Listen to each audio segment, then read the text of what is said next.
Bom dia, pessoal. Vamos começar já. Estamos só esperando as pessoas que estavam na sala de espera entrarem aqui na sala. Às vezes o sistema do Zoom leva uns minutinhos.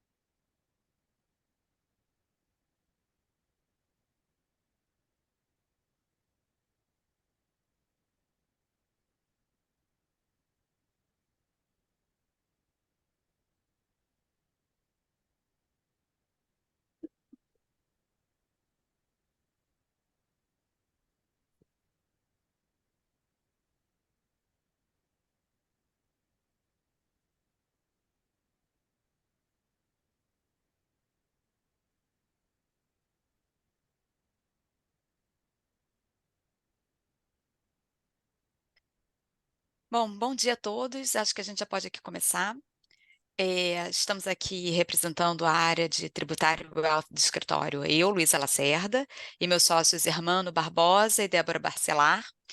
E a nossa ideia é debater aqui um pouco as novas regras de tributação dos ativos no exterior e fundos de investimentos no Brasil, trazidas pelo PL 4173, que foi convertido hoje, justamente hoje, na Lei 14754.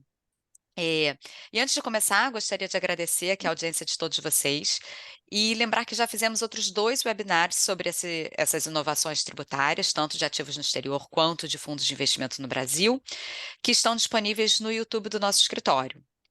Então, hoje o nosso webinar vai ter duração de 1 hora e a nossa ideia é começar pelas novas regras de tributação de ativos no exterior, dar um pouco mais de ênfase nesse tema e passar em seguida também pelas novas regras de tributação de fundos no Brasil. E vamos deixar aberto aqui o Q&A para encaminhamento de perguntas, que nós vamos reservar um período no final para responder as perguntas. Talvez algumas já sejam respondidas ao longo da nossa apresentação. É, e eu acho que é isso, né? Então, vamos começar aqui, Hermano. Vamos É, lá. você poderia dar um resumo geral para a gente sobre essa nova lei que foi publicada hoje e o que ela trouxe de alterações na tributação? Claro. Primeiro, bom dia a todos. É uma satisfação muito grande estar aqui. Obrigado por estarem com a gente nesse novo encontro para a discussão desse tema, tal como os outros que a gente tem feito desde o início. Desculpa, estou um pouco entupido, estou um pouco resfriado. Acho que é o excesso de preocupações e trabalhos relacionados a essa nova lei que vão cobrando um preço pessoal aqui. Muito bem. Finalmente, desde essa história começa em 1º de maio, né, esse ano, quando saiu o MP 1171, primeiro texto sobre o projeto de tributação offshore. Isso avança durante todos os meses seguintes, com debate intenso da sociedade civil, debate dentro das duas casas do Congresso Nacional, e finalmente, por uma coincidência, a gente está fazendo aqui, acho que nós somos na primeira oportunidade de comentar já verdadeiramente a lei, né? A Lei 14754 foi sancionada ontem pela Presidência da República, pelo Presidente da República e publicada no Diário Oficial de hoje. A gente tinha expectativa que essa sanção acontecesse até o dia 22, qualquer momento até lá, como efetivamente aconteceu. É, Resumindo aqui, só para estarmos todos na mesma página, né, esse projeto ele tem dois eixos importantes de mudança, e os dois eixos que a gente vai enfrentar aqui. O primeiro deles é a tributação de investimentos no exterior, feitos por pessoas físicas residentes no Brasil, através de suas várias modalidades: investimento direto, investimento via entidade controlada, investimento via trust, via fundos. E, em segundo lugar, investimentos feitos aqui no Brasil através de fundos fechados, chamados de fundos exclusivos. Nos dois casos em comum, a gente vê uma característica de tentativa de uniformização dos regimes com alíquotas únicas e fim do diferimento que até hoje sempre vigorou nesses três regimes, que possibilitava o seu uso, seja de entidades no exterior para aplicações offshore, seja dos fundos fechados aqui no Brasil para aplicações onshore, como instrumento de diferimento tributário com uma boa vantagem fiscal, que acaba a partir de agora. Eu acho que esse é o resumo do que a gente vai falar aqui.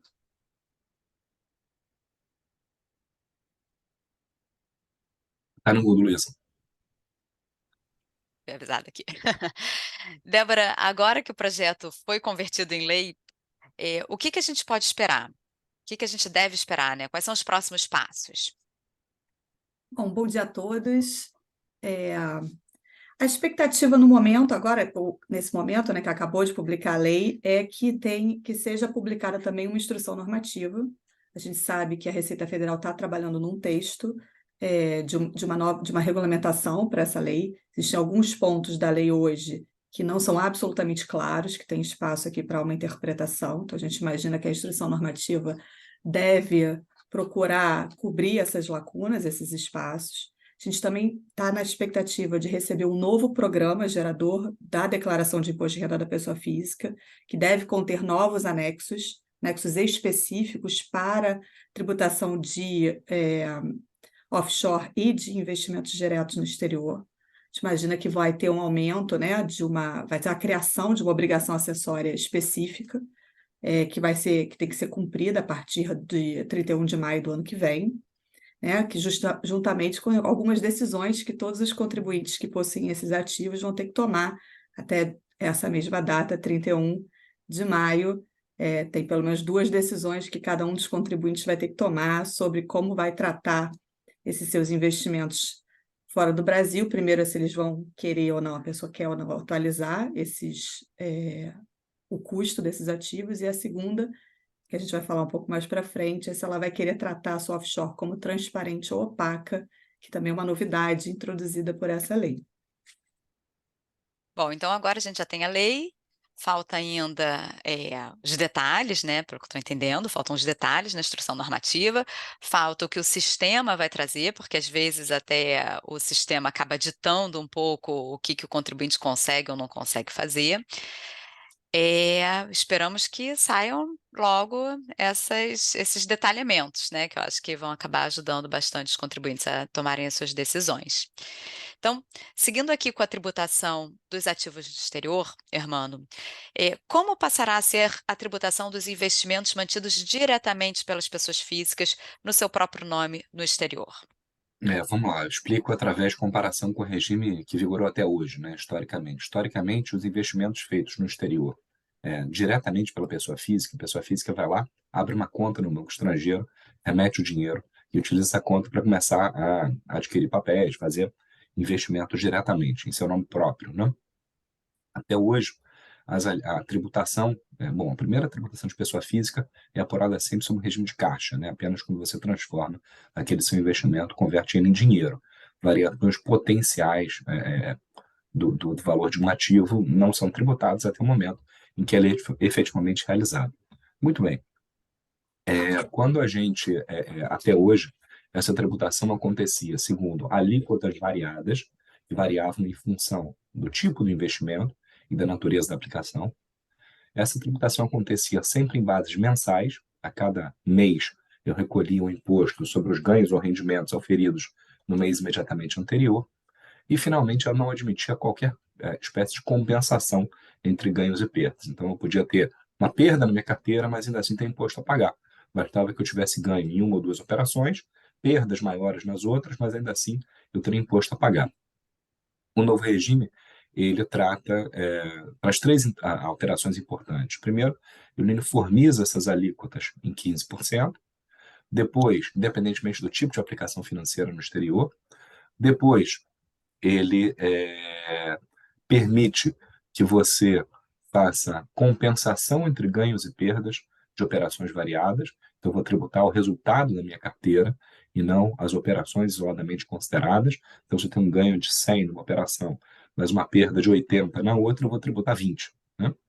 E, finalmente, esse recolhimento do imposto à apuração, inclusive em função da possibilidade de compensação, passa a ser feito em bases anuais, não mais mensais, o que facilita a vida do contribuinte. Então, foram inovações boas em matéria de tributação de investimento direto no exterior.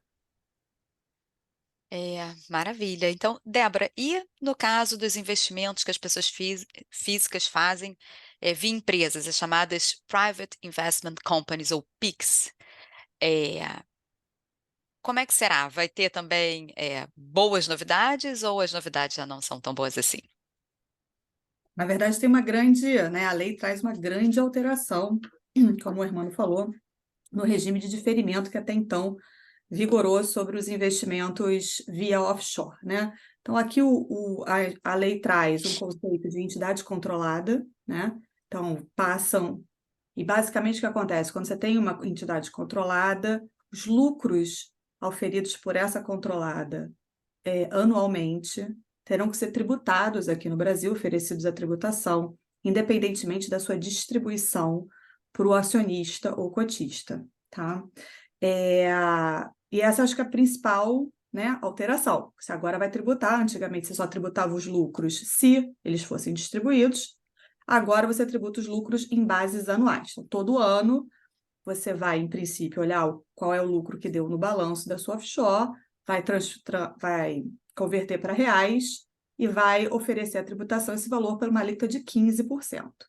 Aqui a novidade até que foi boa, porque a alíquota anteriormente aplicável a dividendos distribuídos por offshore era 27,5%, e agora a alíquota vai ser 15%, entretanto, você vai ter a tributação anualmente. Outra diferença foi uma divisão. Na verdade, a lei ela cria uma divisão entre os lucros auferidos até o dia 31 de dezembro de 2023 e os lucros auferidos depois dessa data, né? Então, a partir do dia 1º de janeiro de 2024. Então, os lucros anteriores a 1º de janeiro de 2024, eles só serão tributados se forem distribuídos. Então, ainda se mantém para esse, entre aspas, estoque de lucros anteriores o diferimento, né? Vai funcionar apenas, a tributação vai ocorrer apenas no regime de caixa, quando e se a pessoa física decidir disponibilizar esses lucros anteriores a 1º de janeiro de 2024. Já em relação aos lucros auferidos a partir do dia 1º de janeiro de 2024, todo ano, segundo a lei, quando você entregar a sua declaração de imposto de renda, muito provavelmente todos os 31 de maio, daqui para frente, você vai ter que oferecer, né, vai ter que ver qual foi o lucro e vai ter que preencher um anexo especial, que a gente ainda não sabe muito bem como é que ele vai ser, há uma expectativa aqui sobre como é que vai ser esse programa, e você vai oferecer a tributação do dia 31 de maio. De certa forma, você facilita para o contribuinte o momento da tributação, que é uma única vez por ano, um único DARF, né? Se ocorrerem disponibilizações antes dessa data, provavelmente vão ser dos lucros anteriores a 2024, e aí vão ser tributados no momento em que forem disponibilizados, e a gente ainda não tem, pelo menos, muita clareza se isso junta com o DARF de 31 de maio, se isso não junta. Fico meio sem... Acho que a expectativa é que junte tudo no 31 de maio, mas não tenho ainda tanta clareza sobre isso. Acho que é basicamente essa grande mudança em relação aos offshore. Então, tá aí mais um ponto para a gente aguardar a regulamentação, né? Essa questão de se junta ou não junta. E, Hermano, uma outra questão que eu acho que a Débora não falou, mas que eu acho que vale falar aqui, é a questão do regime de transparência fiscal das empresas no exterior, né? Como é que funciona isso, essa possibilidade de você tratar os ativos mantidos via PIX de forma transparente ou opaca? Você pode explicar para a gente? Claro, vamos lá. Essa foi uma novidade importante que aconteceu na tramitação final do projeto, ainda lá na Câmara dos Deputados. Primeiro, como é que surge, né, essa ideia? Para resolver que tipo de problema? Desde que surge a lei, desde que surge o projeto de lei, através da MP, lá em maio, o resultado, como a Débora acaba de mencionar, que vai ser tributado automaticamente aqui no Brasil, é o lucro apurado em cada ano. E que lucro é esse? É o lucro apurado segundo a minha contabilidade. Uma contabilidade que vai ser feita de acordo com regras e padrões contábeis brasileiros, né? Viatec já tem pergunta sobre isso, a gente vai endereçar elas no final.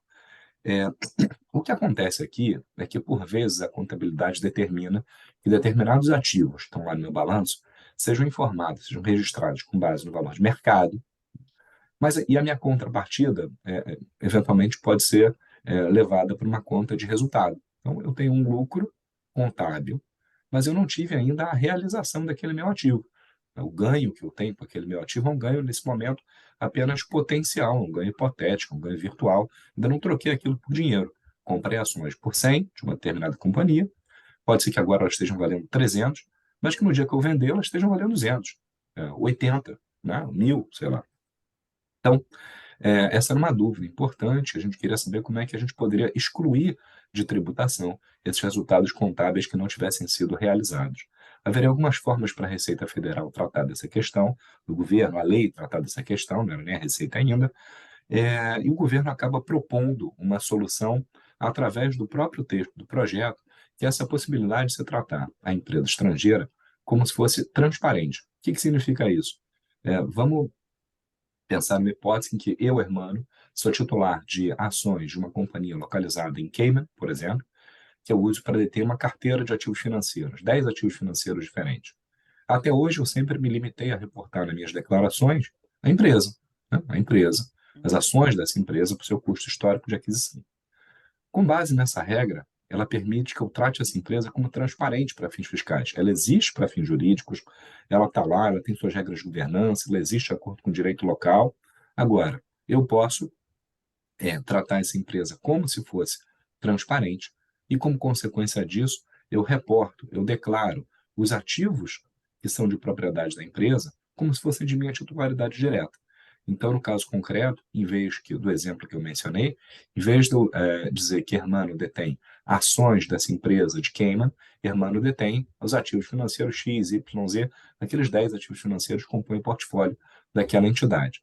Consequência tributária disso é que serei tributado sobre as operações que sejam realizadas com aqueles ativos, tal como eu seria se eu realmente os tivesse diretamente. E aí eu volto àquela regra que eu comentei há 5 minutos atrás, né? Então, a alíquota única de 15%, possibilidade de compensação entre ganhos e perdas, recolhimento único anual e, fundamentalmente, eu apuro meus resultados em regime de caixa. Eu só tributo se verdadeiramente eu tiver uma realização daquele papel. Importante dizer que a opção pelo tratamento da entidade estrangeira como transparente vai poder ser exercida uma única vez, em caráter irrevogável e retratável, para as entidades já existentes. Isso vai ter que ser feito. A regulamentação ainda não esclareceu exatamente, mas tudo leva a crer que será no prazo de declaração de imposto de renda no ano que vem. Eu vou ter que dizer se cada entidade que eu tenho vai ser tratada como transparente ou não. E para novas entidades, na primeira declaração de imposto de renda que seja feito. E eu não volto atrás. Então, a decisão muito importante e que traz impactos fiscais relevantes. Então, assim, uma das primeiras questões que passa a se colocar agora para a pessoa que tem investimentos no exterior, via entidade, né? Como eu vou tratar essa entidade? Eu vou tratá-la como transparente? Eu vou tratá-la como opaca? Sabendo ainda que se eu tiver mais de uma entidade controlada no exterior, essa opção é feita em caráter individual.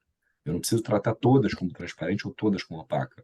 Eu posso ter 2 empresas no exterior controladas, uma eu trato como opaca e outra como transparente em função de estratégias específicas de organização e tributação do meu patrimônio que eu tenho em relação a cada uma delas. Então, esse vai ser um dos pontos importantes que todos deverão estar atentos até esse prazo de maio do ano que vem, ou abril do ano que vem, enfim, o prazo de apresentação da declaração de ajuste anual do imposto de renda. Então, realmente, acho que cada um tem que analisar, olhar bem para a sua carteira, né, para os seus investimentos, para poder decidir qual seria a tributação, a forma de tributação mais adequada, se transparente ou opaca. E, Débora, do ponto de vista formal, então, o que muda na vida do investidor brasileiro que estruturou suas aplicações via PIC, via as empresas? Além dessa questão de decidir se é transparente, se é opaca, tem algum outro ponto de formalidades que o investidor vai precisar observar? Um primeiro ponto que chama a atenção é o fato de que as offshore, né, especialmente aquelas que estão em paraíso fiscal, que são as mais comuns, elas vão estar obrigadas a fazer a sua contabilidade de acordo com os padrões contábeis brasileiros. E aí aqui fica uma pergunta, né?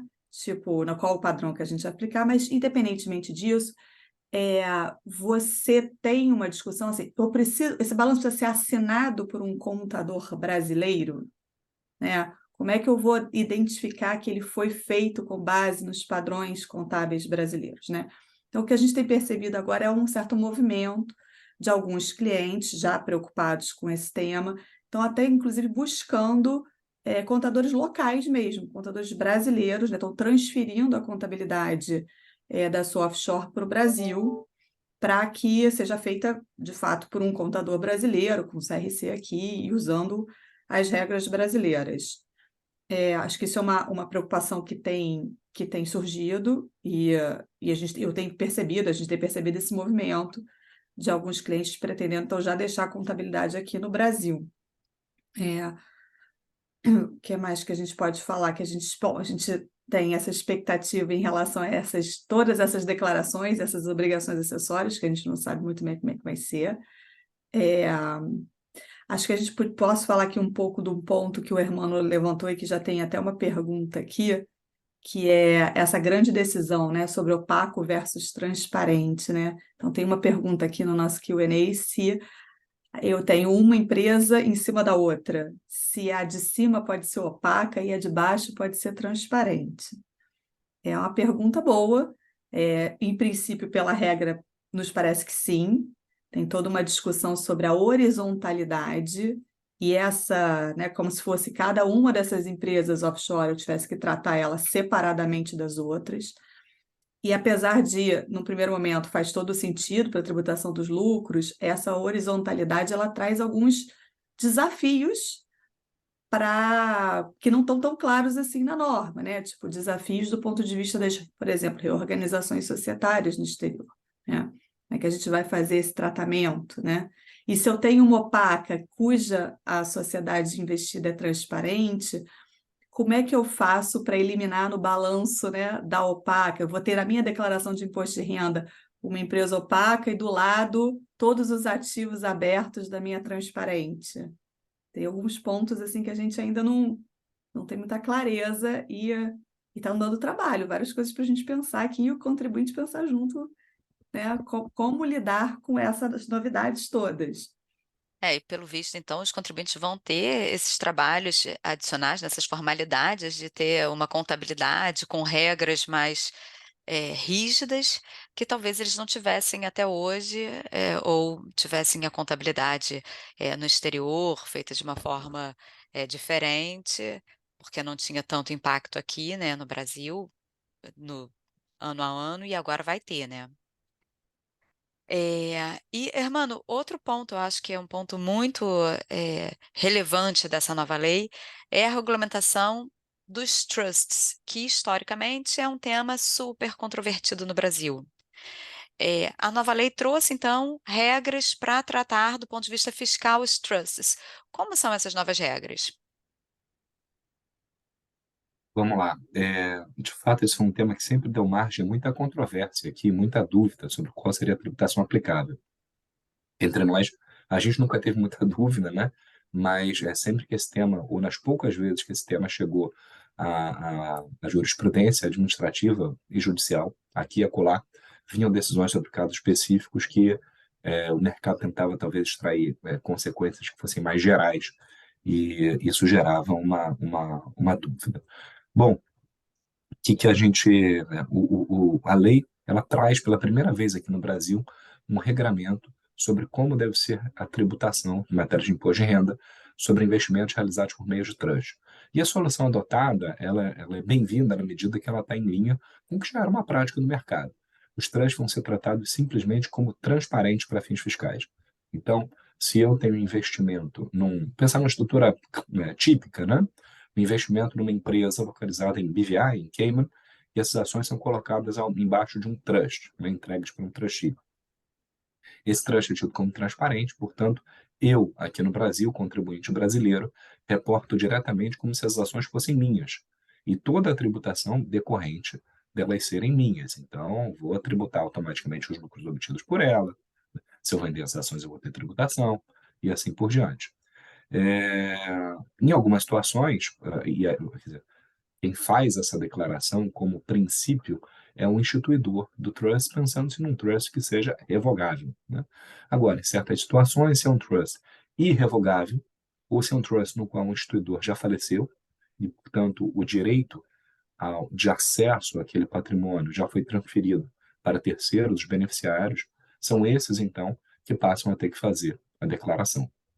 Isso não é muito diferente do que a lógica que já era adotada há bastante tempo nas declarações da declaração de CBR, Capitais Brasileiros no Exterior, e mesmo na lógica que foi autorizada pelo Regime Especial de Regularização Cambial, o RECT, a Lei de Anistia, lá em 2016, que permitia que se seguisse essa linha para declaração de patrimônio no exterior detido no abrigo de trust, de fato, eu diria que a grande maioria dos casos seguiram essa estratégia, seguiram essa orientação.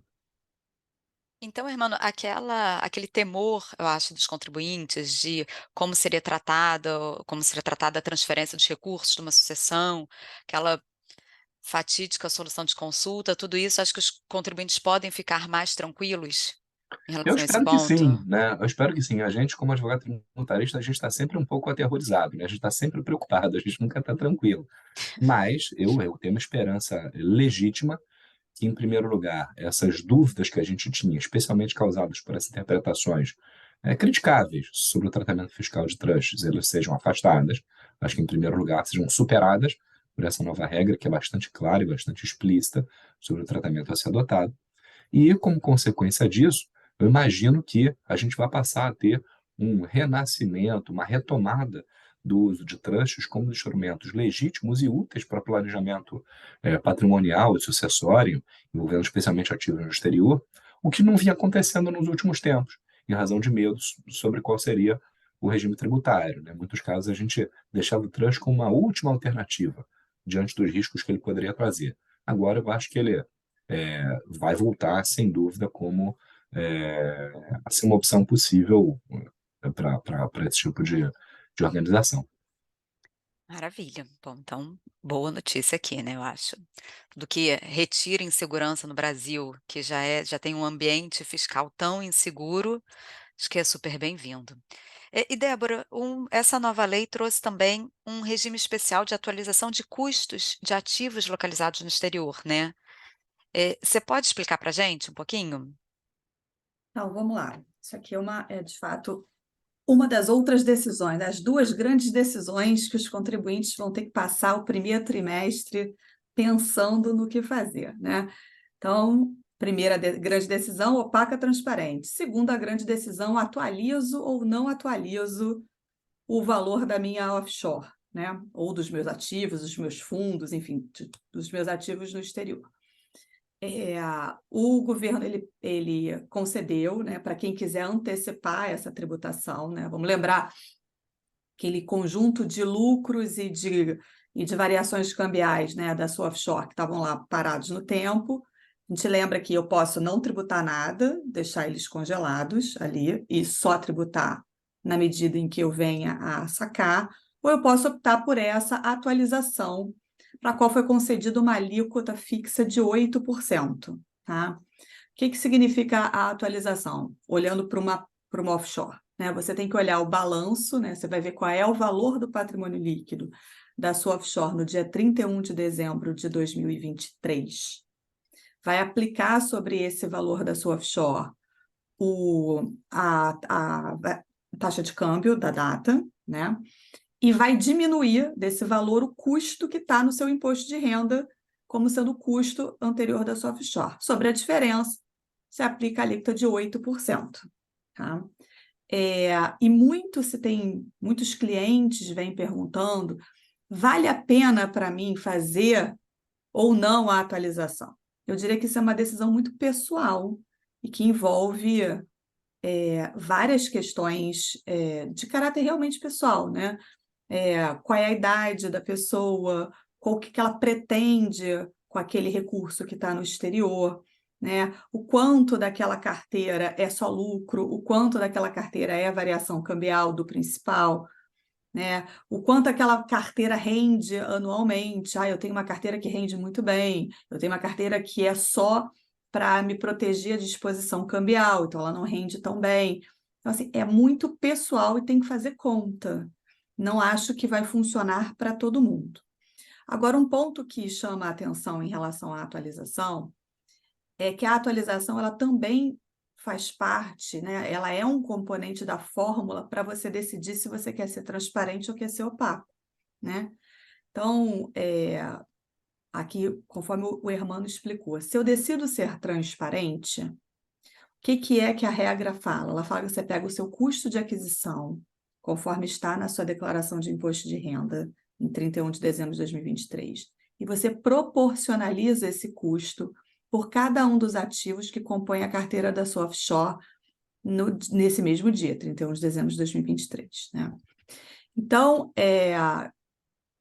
toda vez que eu vender um ativo, né, vamos supor, eu vendi as ações de ações, sei lá, de uma empresa que eu comprei como aplicação financeira. Na hora que eu vendo, eu vou tributar, entre aspas, 100% do valor, né? Toda a variação cambial, porque eu vou pegar o valor em reais histórico e vou comparar com o valor em reais da venda, né, do produto da venda dessa minha aplicação financeira. Então, em alguns casos, ser transparente faz mais sentido para quem optar, por exemplo, por atualizar os valores por essa alíquota de 8%.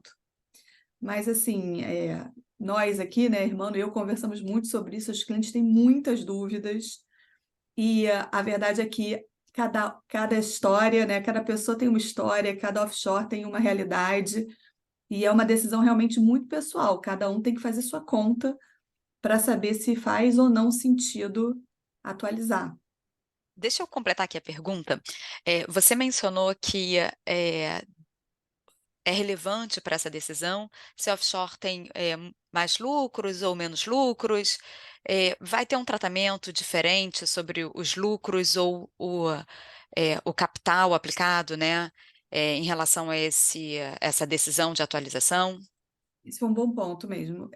O que tá dito na lei, né? A lei esclarece o seguinte, que uma vez que você tenha feito a atualização, a parcela dos lucros que você atualizou, ela não sofrerá nova tributação. É um bom ponto Isso é mesmo. relevante, né? Não sofrerá nova tributação. Então, ainda que a taxa do dólar venha a subir, o que ninguém deseja aqui, vamos, né, bate na mesa 3 vezes, né? Isola. Há gente que pode desejar, né? Depende da É. posição. No meu caso, eu não estou desejando aqui, mas vamos imaginar que o dólar, Deus, né, nos permita que não, vá para 11, né? Então, esse lucro que já foi tributado a 8%, ele não sofrerá uma nova tributação, ainda que a taxa do dólar suba entre a data que você fez a atualização e a data que você efetivamente recebeu esses recursos, né? Se tornaram disponíveis para a sua pessoa física. Por outro lado, essa mesma regra não se aplica para a parcela do capital que você está atualizando, né? Então, a parcela do capital que você está atualizando a 8%, no futuro, se você trouxer esse capital, se você, né, liquidar a companhia ou fizer uma redução de capital, sobre a parcela do capital ainda se fará uma nova conta para saber se houve uma nova variação cambial, e aí sobre essa nova variação cambial vão se aplicar as alíquotas da tabela regressiva que começam em 15% e vão até 22,5%. Não, maravilha. Então, realmente, para os lucros, me parece aqui que seria um benefício, né? Você atualiza e depois você deixa ali, o dia que você vier a receber, daqui a 10, 15 anos, você não tem nova tributação. Óbvio que pode se a fazer sentido, legislação depende. continuar assim, se nada acontecer até lá. Pode fazer sentido ou não, acho que cada um, É. é isso que eu falei, cada um tem que tomar essa decisão individualmente. Uhum. Bom, eu acho que a gente acabou passando aqui, né, de forma geral e até seguindo mais ou menos a ordem da lei, sobre a questão dos investimentos no exterior, e podemos passar então para o bloco de fundos de investimentos no Brasil. Hermano, você poderia começar aqui explicando para a gente quais foram as mudanças, no regime de tributação de fundos no Brasil, trazida aqui pela nossa nova lei?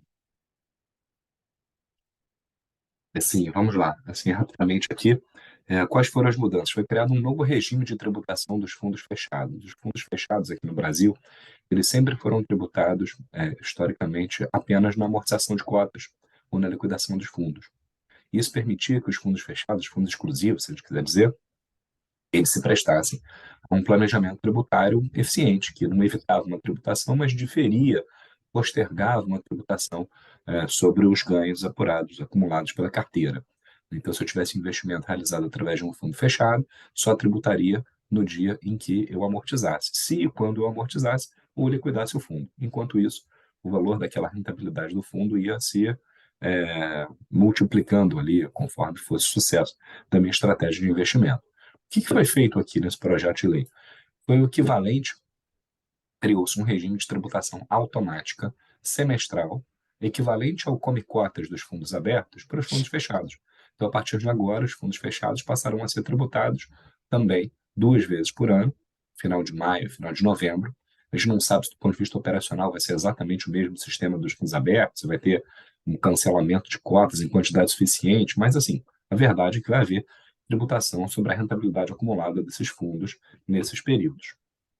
E um dos pontos mais polêmicos, desde que se começou a tentar fazer isso, desde 2017, essa ideia de tributar os fundos fechados não é nova, é que na primeira incidência de imposto, ele recairá sobre todo o estoque acumulado de rentabilidade da carteira. Então, quem tem fundo fechado aqui provavelmente foi procurado já pelo administrador para exercer manifestar sua opção sobre como gostaria de ser tributado em relação ao estoque. A regra geral, quem não fala nada, é que quando chegasse em maio, teria o seu estoque tributado a alíquota de 15%, a ser recolhido o imposto em até 24 parcelas mensais, corrigidas por Selic. Já quem exerce a opção, não é obrigatório, poderia antecipar o recolhimento dessa tributação em uma alíquota mais baixa. Então, quem exercer essa opção através do seu administrador do fundo, pode recolher um imposto sobre o estoque acumulado da carteira a uma alíquota de 8% versus o 15%, com recolhimento que, para a rentabilidade apurada até novembro de 2023, vai acontecer em 4 parcelas mensais, novembro, dezembro, janeiro, fevereiro. Pulamos o mês de março e no mês de maio, né, além da rentabilidade de janeiro a maio, seria tributada também a rentabilidade da cota no mês de dezembro de 2023. Essas foram as principais alterações. Essas regras não valem para todos os fundos fechados, há uma lista de fundos que foram excepcionados dessas regras. Os exemplos principais são os FIAs, os FIPs, sejam tratados como entidade de investimento, os FDICs, os fundos de índice, todos esses casos, desde que tratados como entidade de investimento, exceto os FIAs, os fundos de investimento imobiliário, os FIAGROS, alguns tipos de fundos voltados para o investidor estrangeiro aqui no Brasil. Aliás, o investidor estrangeiro ficou livre dessa tributação automática, à semelhança do que já ocorria com eles e ocorre com eles nos fundos abertos. Obrigada, Hermano. E, Débora, falando aqui sobre tributação de FIPs e outros fundos sujeitos a regras especiais, como é que ficou isso, desses casos específicos? Bom, vamos lá. Acho que uma das principais alterações aqui é que os fundos que foram excluídos, que são basicamente FIPs, FDICs, esses três, né? O FIP, o FDIC e os ETFs, eles têm uma tributação a depender se eles são ou não classificados como entidades de investimento, né? A lei traz um conceito de entidade de investimento como sendo o fundo que tem uma gestão profissional terceirizada, na qual os cotistas não têm influência ou ingerência, né? E que esse prestador de serviço terceirizado vai buscar a melhor rentabilidade para aquela carteira. E a lei dá esse conceito e ela também delega, né, ao Conselho Monetário Nacional o poder de regulamentar esse conceito de entidade de investimento.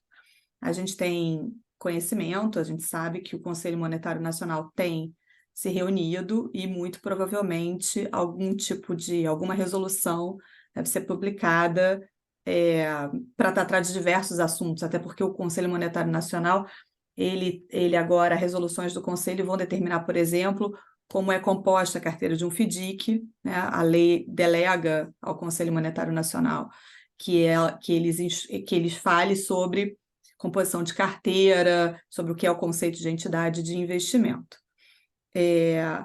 Os FIPs, FDICs e ETFs que forem entidades de investimento vão estar excluídos do regime de come-cotas e vão ser tributados apenas no momento da disponibilização do resgate ou amortização da cota. Já os mesmos fundos, né, o FDIC, o FIP e o ETF, que não foram uma entidade de investimento, vai ter como cotas, né, semestral, vai ter uma tributação sobre o seu estoque. E em relação especificamente aos FIPs, foi criado um regime de subcontas, onde você pode excluir do rendimento da sua cota a parcela do rendimento que corresponde exclusivamente à equivalência patrimonial ou à variação de valor justo sobre o seu investimento em empresas no Brasil, né? Acho que essa é a grande. No passado, a tributação, né, o que se pretendeu, né, em projetos anteriores em relação aos FIPs, era até uma coisa que não fazia muito sentido, a gente era muito preocupado sobre aquela norma, que era pretender equivaler um FIP a uma pessoa jurídica, né, que a tributação do FIP seria equivalente a de uma pessoa jurídica, isso pelo menos foi afastado e se criou essa regra que sim, vai ter come-cotas, sim, vai se tributar uma parte do estoque, porém, aquilo que vem exclusivamente, né, daquela variação, daquela equivalência patrimonial daquela empresa que não tem a liquidez, vai poder ser excluído do cálculo. Maravilha, isso realmente era uma preocupação muito grande, não faria nenhum sentido, né, não ter essa exclusão. E, Hermano, houve também mudanças nas regras gerais relativas aos fundos de investimento, sobre a questão de classe de cotas, usufrutos, reorganizações. Você pode comentar um pouquinho essas mudanças? Sim, falando rapidamente aqui, essa lei, ela não apenas, é claro que a gente acaba gastando mais tempo na parte que dói no bolso, né, nessas mudanças relativas à tributação do investimento em fundos fechados. Porém, a lei, ela foi a lei. Ela, na verdade, trouxe, ela consolidou, ela sistematizou todo o regime de tributação dos fundos de investimento em geral, aqui no Brasil, que antes estava previsto em muitas leis separadas e de tempos em tempos, numa regulamentação editada pela Receita Federal. E ao fazer isso, ela acabou tratando de temas específicos da vida dos fundos de investimento em geral, que podem não aparecer, né, para o investidor todo dia, mas que são importantes. Ela disciplinou nesse sentido, como você mencionou, como é que vai ser o tratamento de fundos com classes diferentes. Cada classe vai ter uma tributação em função da composição da sua carteira, como se fossem fundos separados. Beleza. Ela passou a disciplinar como é que vai ser a tributação de fundos de investimento em que você tem uma dissociação entre a nua propriedade das cotas e o usufruto. Uma estrutura relativamente comum, mas sempre causou muita dúvida, inclusive, na relação com os próprios administradores sobre o tratamento que seria adotado. A gente tem alguns casos aqui no escritório, por exemplo, de cotas de fundos de investimento com essa dissociação entre usufruto e nua propriedade, que estão demandando assim, uma análise bastante atenta para evitar que gere uma consequência tributária ruim para o investidor em qualquer uma das contas no futuro. E, finalmente, a lei passou a prever regras muito mais restritivas para a possibilidade de reorganização de fundos de investimento sem tributação. A partir de agora, a partir de 1º de janeiro, como princípio geral, como regra, você passa a ter as reorganizações, as transformações, fusões, cisões, incorporações de fundo passam a ser tributadas. Só não serão tributadas se forem, se o fundo de destino, né, que absorver aquela entidade original for sujeito ao mesmo, exatamente ao mesmo regime e tipo de incidência tributária, né? Mas então, a partir de agora, reorganizações de fundos de investimento vão estar sujeitas a regras mais restritivas do que sempre vigoraram. Uhum. Bom, obrigada, Hermano. Eu acho que com isso nós encerramos aqui, né, nossas perguntas geral, nossas perguntas, nosso Q&A geral, digamos assim. E aí eu gostaria de pedir para Hermano e Débora escolherem aqui, temos, na verdade, muito provavelmente não teremos tempo para comentar todas as perguntas que foram feitas. Algumas, inclusive, já foram respondidas aqui ao longo da exposição para né, quem fez a pergunta, né, diretamente no chat. Mas eu acho que há algumas que são bem de interesse comum, imagino, de todos, que a gente poderia tentar responder aqui. Que tal? Vamos lá, a gente faz um pinga-fogo aí, cada um vai escolhendo uma pergunta e respondendo. É claro que a ideia era responder todas, mas acho que não vai ser possível, né? Posso começar aqui? Eu fico meio inquieto, já vou respondendo algumas aqui no chat, eu não consigo ficar parado. Eu vou aproveitar uma primeira que foi feita, que eu acho que tem a ver com umas outras duas que eu li aqui também, que tem a ver. Eu vou resumir aqui, eu tentar reformular para tentar torná-la um pouco mais abrangente, né? Mas olha, será que faz sentido eu vender ações para realizar um lucro agora ainda durante o mês de dezembro, antes da entrada em vigor das novas regras? Olha, o que eu posso dizer aqui é que até hoje a gente sempre teve um regime muito fácil, entre aspas, muito vantajoso para se obter eficiência fiscal na organização de investimento no exterior. Bastava ter uma entidade controlada lá fora, e você não tinha nenhum resultado tributado aqui no Brasil até que ele fosse distribuído. A partir de agora, essa tributação é automática.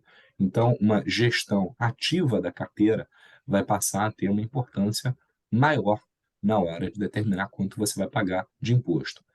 De fato, todos os lucros que você tiver até 31 de dezembro de 2023 não vão ser tributados automaticamente, só serão tributados se e quando distribuídos para o sócio aqui no Brasil ou disponibilizados para ele ainda aqui no exterior. Por outro lado, perdas apuradas até 31 de dezembro de 2023 não serão compensáveis com lucros apurados por essa mesma entidade a partir da entrada em vigor das novas regras. Isso já nos sinaliza que, possivelmente, assim como mantras, assim, né, é melhor eu realizar um lucro no dia 30 de dezembro de 2023 do que no dia 2 de janeiro de 2024, na medida que isso seja possível, né? É melhor eu realizar uma perda em 2 de janeiro de 2024 do que 30 de dezembro de 2023. Então, assim, eu acho que essa leitura, e na medida do possível, quem conseguir ter uma gestão ativa do seu portfólio de aplicações financeiras pode encontrar algumas vantagens tributárias, não apenas agora, nessa fase de transição, mas também no ano a ano daqui para frente. E isso não é novidade nenhuma, né? Em outros países isso é feito de uma forma bastante estudada por gestores de recursos, e eu acho que a tendência é isso começar a acontecer aqui no Brasil também. Vou escolher uma aqui também para responder, que tem umas 4 que são sobre o mesmo assunto aqui, que é sobre a atualização de 8%. Né? Tem aqui umas dúvidas sobre se eu tinha um rendimento, né? Se o bem que eu tenho lá fora, ele teria sido adquirido com rendimentos auferidos originariamente em moeda estrangeira, né? Então, o que a regra da atualização traz, né? A primeira coisa que a gente tem que falar, né? Foi revogada, né? Vai ser revogada a partir de 1º de janeiro de 2024, essa diferenciação entre bem que foi adquirido originariamente em moeda estrangeira e bem que foi adquirido originariamente em reais, né? Há uma uniformização a partir de 1º de janeiro de 2024 e todos os ganhos vão ser calculados sempre em reais, né? Então, essa acho que é a primeira, né, o primeiro ponto importante. E aí, o que a lei autoriza? Ela fala assim, olha, se você tinha, né, se você contribuinte tinha um ativo que foi adquirido originariamente em moeda estrangeira, você pode atualizar esse seu ativo, essa sua offshore, por exemplo, desde que você opte pela atualização e tribute eventualmente o ganho ou o lucro que tiver associado com aquela cota. Então, assim, pode fazer bastante sentido para quem tem um rendimento, né? Para quem tem um bem adquirido com rendimento auferido originariamente em moeda estrangeira, não são casos tão frequentes, mas existem, que a pessoa opte pela atualização, porque ela vai preservar todo o principal dela em moeda estrangeira, não vai precisar tributar. Outra pergunta também associada aqui aos 8% é em que dia que vai ser recolhido, né? Em que dia que a pessoa que escolheu atualizar precisa pagar esse DARF. Então, esse DARF vai ser recolhido até o dia 31 de maio do ano que vem, né? O prazo final para pagamento é 31 de maio. A gente ainda não tem clareza em que dia que a opção é feita, né? Você primeiro tem que optar para depois pagar o DARF. A gente não sabe se vai ser um formulário separado, se vai ser junto com a própria declaração de imposto de renda, mas o recolhimento do imposto vai ser 31 de maio. O que é mais que tem sobre o 8%? Acho que era... eu posso, se eu quiser ser transparente, por exemplo, eu posso escolher alguns ativos da minha offshore e outros não, né? Então, vamos imaginar que eu escolha que a minha offshore vai ser transparente e eu quero fazer atualização só sobre uma parte. Está entendendo que seria possível que eu cherry pick ali alguns dos meus ativos para fazer a atualização e outros não, né? Acho que, basicamente, acho que eram essas as perguntas sobre a atualização. Tem uma pergunta aqui sobre mútuos que eu achei uma pergunta interessante, que a lei prevê aqui que se o acionista tomar dinheiro emprestado da companhia e a companhia tiver lucros, isso será considerada uma disponibilização dos lucros. E aí a pergunta isso faz diferença se os lucros são anteriores ou posteriores? É, aqui vai ser considerado uma disponibilização, por quê? Porque os lucros anteriores a 2024, né, apurados para o passado, eles não são considerados disponibilizados. Eles continuam lá reservados, né? As novas regras só vão se aplicar para os lucros apurados a partir de 1º de janeiro de 2024. Esses serão considerados disponibilizados independentemente da efetiva disponibilização anualmente. No entanto, mesmo para os anteriores, né? E acho que aí vale especialmente para os anteriores. Se a empresa tinha lucros acumulados e aí, a partir de então, concede um mútuo para o acionista, essa concessão do mútuo vai ser, sim, considerada uma disponibilização desse lucro e tributada como tal. Bom, eu vou pegar aqui na sequência, a gente teve algumas perguntas sobre contabilização. De fato, e aí as perguntas estão um pouco na linha, vem cá, mas eu vou ter que marcar os ativos a mercado, marcando o ativo a mercado, isso gera um lucro, tem que ser tributado. Infelizmente, assim, bom, primeiro, não somos contadores aqui, então a gente não pode dar opinião sobre matéria contábil, né? Mas como é que eu vejo a questão do ponto de vista jurídico, e aí tentando colocar no papel, na posição do cliente também. A contabilidade, ela passa a ter um papel central na tributação de lucros apurados por entidade estrangeira. Muito mais importante do que jamais teve. Que antes eu simplesmente não distribuía, não tributava. Agora eu vou ter que tributar anualmente o lucro apurado. Então, assim, acho que a primeira questão, como a Débora já sinalizou, é ter um cuidado sobre se essa contabilidade está sendo feita de uma forma adequada. Primeiro. Segundo, também foram algumas perguntas, vai ter que ser feito regras contábeis brasileiras. A gente não sabe se vai ter uma exigência expressa de ser um contador brasileiro, mas, assim, tudo leva a crer que o padrão contábil brasileiro tem que ser chancelado, tem que ser confirmado por alguém que tenha um CRC, né? Então, a menos que a regulamentação venha tratar de uma forma expressamente diferente, eu acho que vai precisar ter um contador brasileiro subscrevendo esse balanço, pelo menos seria de bom alvitre, pelo menos num primeiro momento, né, enquanto a gente está numa fase de transição. E, finalmente, sobre qual vai ser o tratamento, acho que tem sido essa a grande dúvida, sobre ativos específicos, eu acho que vai ser uma análise que vai ter que ser feita, em princípio, ativo a ativo. A gente não tem como cravar uma posição aqui geral. O que a gente pode dizer é que as regras contábeis, e alguém mencionou aqui o CPC 48, enfim, elas dão espaço para um relativo grau de subjetividade na hora da sua aplicação, em função da natureza do ativo, em função das intenções, em função das práticas adotadas. Então, para não cravar a posição aqui, a gente tem primeira dúvida sobre se o meu ativo vai precisar ser marcado no mercado ou não. A primeira questão importante, a ser feita em toda a carteira. E segundo, qual é a contrapartida dessa marcação no mercado se eu tiver que fazer? É contra resultado? É contra outra conta de patrimônio líquido? Né? Sabendo que isso pode ter um impacto muito grande na linha final que eu vou ter que oferecer a tributação.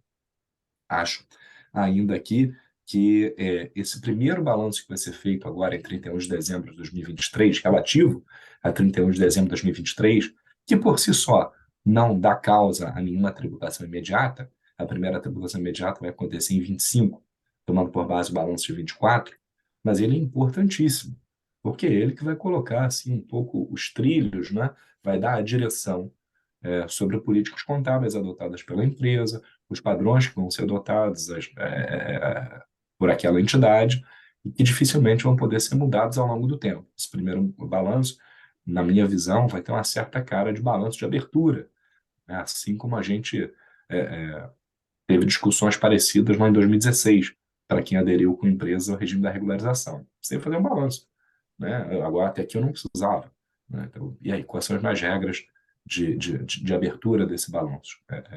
Ainda posso fazer uma modificação em relação aos lançamentos que eu costumava fazer no passado, eventualmente sem seguir regras contábeis brasileiras? Então, assim, desculpa, não é uma resposta muito conclusiva aqui, mas o que eu acho que tem que a gente pode ser incisivo é na importância de olhar com atenção, junto com um profissional contabilista qualificado, fazendo as perguntas certas, né, como vai ser elaborado esse balanço, porque isso pode gerar muita consequência para como vai ser apurado o imposto a partir dos anos seguintes.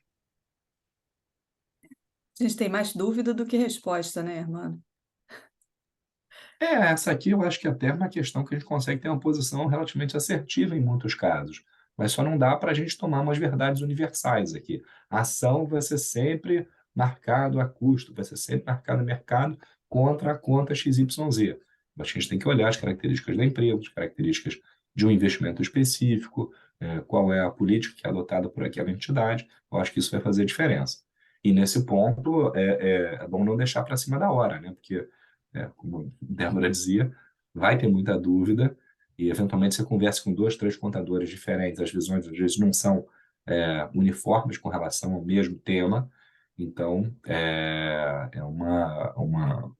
vai ser um momento, assim, na minha visão, de máxima importância.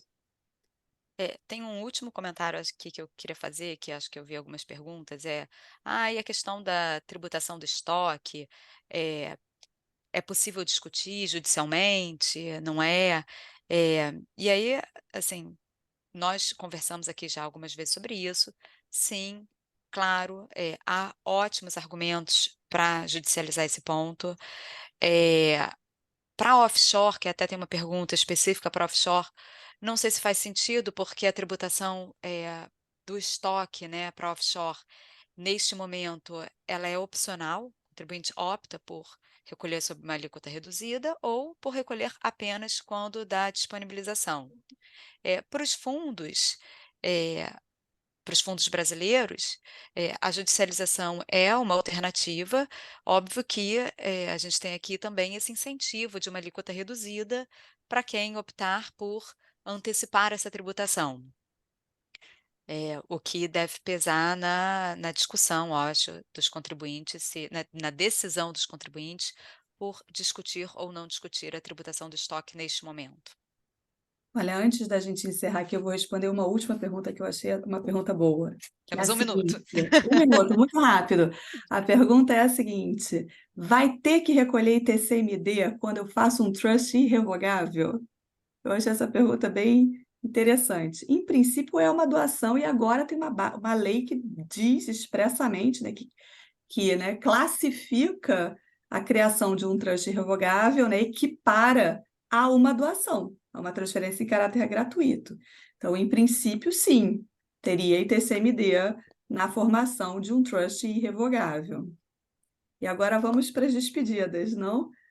Acho que Queria aqui sim, né? agradecer a Observando todos. estritamente o horário, 10h59. Bom, acho que gostaríamos aqui de agradecer muito a presença de vocês. Foi um prazer discutir esse tema aqui tão interessante, em primeira mão, assim que saiu a lei, né, que a lei foi convertida, estar aqui com vocês. Acredito que a gente acabou respondendo, pelo menos de alguma forma, a maior parte das perguntas. O que a gente eventualmente não respondeu aqui, vamos tentar responder diretamente para as pessoas. É, e acho que é isso, Hermano, Débora. Eu acho que é isso, acho que todos estarem atentos à regulamentação, que é o próximo passo que deve acontecer, a gente não sabe exatamente quando, mas eu estaria que até início de janeiro, meados de janeiro, vai ser o próximo passo importante nessa história, e estarem atentos a todos os demais pontos que a gente colocou aqui, em termos de contabilidade, decisões a serem tomadas, vai ser um período muito importante, já que essa lei realmente é um divisor de águas na tributação de investimento offshore aqui no Brasil e na tributação de fundos fechados em menor grau, né? Então, estamos aqui à disposição, a gente tem procurado fazer semelhante de tempos em tempos.